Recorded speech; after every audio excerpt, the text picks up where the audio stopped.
If you enjoy the story, give it a like and feel free to leave a comment. Also, be sure to subscribe and click the bell icon to be the first to hear new cryptid tales.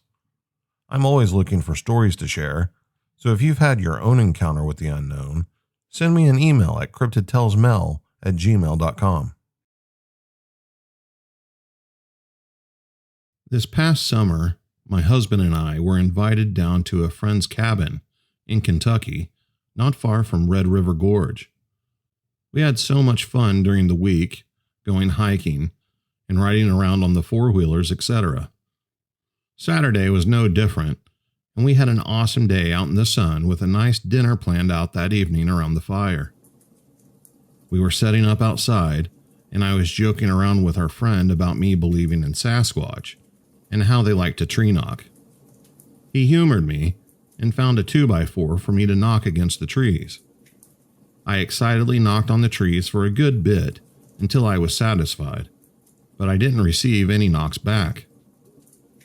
Unfortunately, it soon started to rain, and I mean an absolute downpour that ended up knocking the power out.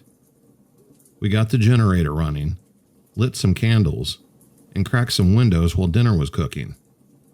Now, our friend has already told us that there were numerous Indian burial grounds on this property, and we were already in the middle of telling ghost stories. Dinner was soon done, and we were all eating around the table when I heard what sounded like someone talking right outside the back door. I immediately stopped eating and turned to the back door and asked our friend, "What was that?" He smiled at me and told me I knew exactly what that was from the stories he had been telling us prior. I got up slow from the table and headed to the back porch and sat down on the stool. I listened closely, and the forest seemed to come alive. Among the whippoorwill calls, there were voices, drums, music, and soon after there was whistling. Now mind you, his nearest neighbor was over a mile away, and they were an elderly couple, so there was no way they would be making all this noise. My husband and our friend soon followed outside as well, and our friend recommends knocking on the trees again. I followed his direction and began knocking as loud as I could. Still, there was no knock back, so I walked back up to the porch and sat on my husband's lap listening to the music. The whistling continued, and we decided to humor it and to whistle back the exact same way it had whistled. To our absolute nervous excitement, it began to whistle and pause, waiting for ours. We whistled back for a while, and our friend decided to hit the hay with his wife. Not long after he decided to go inside, the whistling came to a stop as well as the drums, music, and even the birds had gone silent. It was the eeriest feeling I had ever had, and chills ran down my spine when far off in the distance, we heard a loud single knock on a tree. I opened my mouth in disbelief when a dragging sound broke the silence again. The sound was something heavy, dragging what I thought were its feet through the leaves on the ground. It started off by the front gate where the knock had come from and kept getting closer and closer until it finally made its way to the gravel surrounding the cabin. My husband whispered under his breath and said, "What is that?" We shined our flashlight down the side of the cabin to only see nothing. My husband pushed me out of his lap, and as a last chance to try and see what this sound was coming from, he grabbed our friend's FLIR to see if whatever this thing was would show up on the thermal. We were frozen in fear, listening to this dragging noise approach where we were, and still we could see nothing. We were so scared we bolted inside, and I've never seen my husband that terrified as well as myself. Our commotion ended up waking our friends, and he came out of his room to ask what was wrong. We told him what had happened after he went inside, and we told him it was close to the side of the cabin. With the power still being out, we crept back to his room with the window still cracked, and we could easily still hear the dragging noise walking around the cabin. He built the cabin almost 20 years ago, and he had no words. My husband had no words, and I have never been so absolutely terrified, but yet excited in my life. The next morning, I walked out onto the back porch, and the only thing that stood out to me was a single large footprint in the gravel.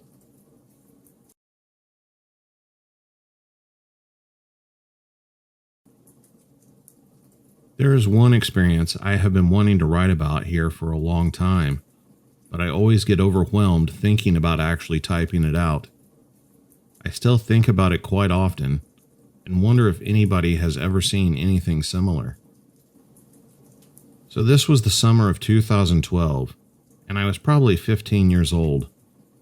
I had my first job as a counselor in training at a fly fishing camp for kids at Antelope Creek Ranch, which is around the backside of Mount Shasta in California.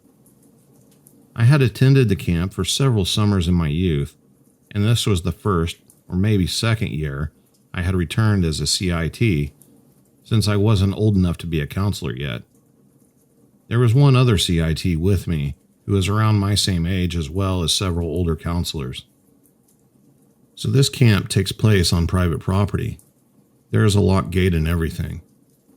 It's actually ultra eerie to be rolling up to camp at night by yourself, since you have to get out of your car twice to open and close the gate. We actually heard a cougar one night while we were locking it up, coming in at the beginning of the week, though somebody was with me at that time. What makes it worse is that there are no lights or anything, so leave your headlights on. Then, it's a couple miles down a gravel road. There is a small lodge rented out on weekends, so people can come and stay and go fishing, but that was only occupied when the kids' camp wasn't going on, so it was dark and empty most of the time we were there. A little further past the lodge and you hit your camp. It's a bunch of big, thick, cabin-like tents made out of canvas in a small clearing, along with our cookhouse. Surrounding the area is very, very dense woods in all directions. All in all, fairly remote location, pretty simple setup, and the darkest nights you could ever imagine. Beautiful stars, too. Now, getting to the juicy part. It was our second night of the week, and we had already had our campfire and had all the kids brush their teeth and get into their cabins. Small note here that the bathroom is on the back side of the cookhouse, about a 30-meter walk from the closest cabin. We had a short meeting, and most of the other counselors went to the cabins they were assigned to go to bed. Sky, who was the youngest of the counselors, was still sitting on the deck reading a book by a lantern. I walked around back to go brush my teeth, and when I came back to the deck to grab some of my things, I noticed Sky wasn't reading anymore. He was sitting right at the edge of his seat, eyes locked on the pitch-black forest. I was about to ask him what was wrong, but he shushed me before the words could even leave my mouth. He apologized in a whisper I could barely hear, and pointed out at something I couldn't see. My initial reaction was that he was messing with me, and I started to tell him it wasn't funny. Then he had me move so my line of sight could match his, and I saw it for the first time. There were these 3 little reflective spots deep in the trees. It was so dark they were the first thing I noticed.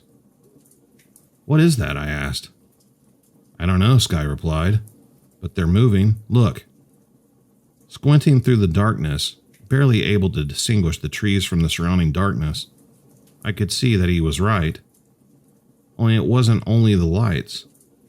Surrounding them was this massive black shape, maybe the size of a grizzly bear, but up on its hind legs. That's when I saw the lights blink, and then the whole shape move behind a large group of trees. It very much appeared that the lights were eyes, the way they blinked and reflected, only there were 3 of them. At this point, Michael, who is the other CIT, comes out of the men's bathroom and looks equally confused and intrigued by us pointing our flashlights out at the woods. As if on cue, we hear the most horrifying sound I have ever heard in my entire life. The only way I can describe it is like an amplified snake hiss coming out of a coyote. I was so scared I tripped over a board on the deck, trying to scramble into the little cookhouse kitchen. We sat in there for almost 30 minutes, panicking and telling Michael what we saw. He thought we might have seen some reflective tape on a sign or a cow who escaped a nearby field. It does happen, but couldn't explain the sound. We finally got our stuff together and went back out there to look again. We pointed our flashlights out to the spot we saw it before, and there it still was. Barely visible, just outside the range of our lights, moving occasionally just behind a tree, only to peer out at us a moment later. At times it seemed like it was moving closer, but it was hard to be sure. Michael saw it that time. We had all seen it. We went back into the cookhouse again. By 3:30 a.m. we had checked on it and retreated back into the cookhouse at least 5 or 6 times because we were so unsettled that it was always there and hadn't moved on. We even tried yelling at it at one point. It seemed like it was waiting, or it was watching us. I think it knew we were trying to see it, and it didn't seem to care too much. At some point, we decided that we just had to get back to the cabins we were all supposed to be in. So the plan was we would just run as fast as we could to the cabins without turning our heads to look into the woods. If we don't look at it, it's not there, right? It worked great. We finally got to our beds. I was in the girls' cabin, and the other 2 went to the boys' one.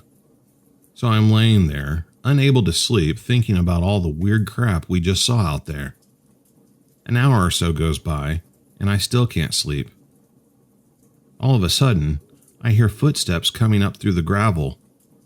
It's this thick, crunchy volcanic stuff that makes a lot of noise when you walk on it. The footsteps come right up to the side of the canvas tent. Literally whatever out there is standing 4 inches away from me, only separated by this thin layer of fabric. I wait for them to walk away, or come into the tent, or call out to me, or do anything. But they never walked away. Just silence. I waited another hour, maybe more. There is no way anybody could walk through that gravel without the whole campsite hearing, and I know they walked right up next to me and never walked away. It felt like I had just fallen asleep when I was woken up by some loud gunshots.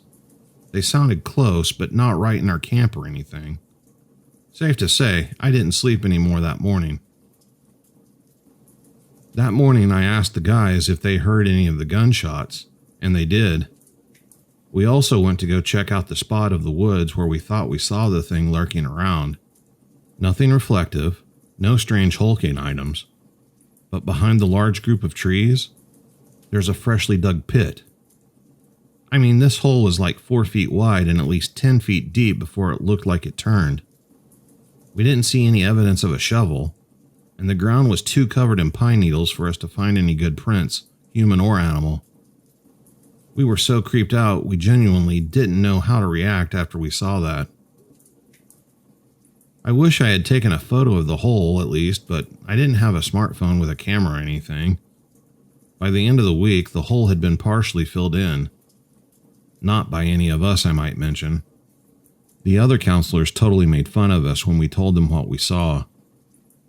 They jumped to the conclusion that we thought we saw Bigfoot or something, when in reality I have truly no idea what we saw.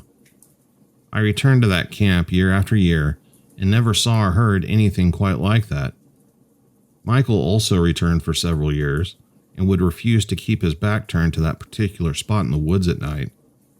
We talked about it a few years later, and everything he described still matches what I think I saw. I just wish we had an explanation. If anyone has any insight or has seen anything like this, or heard any sounds like these, please share your thoughts.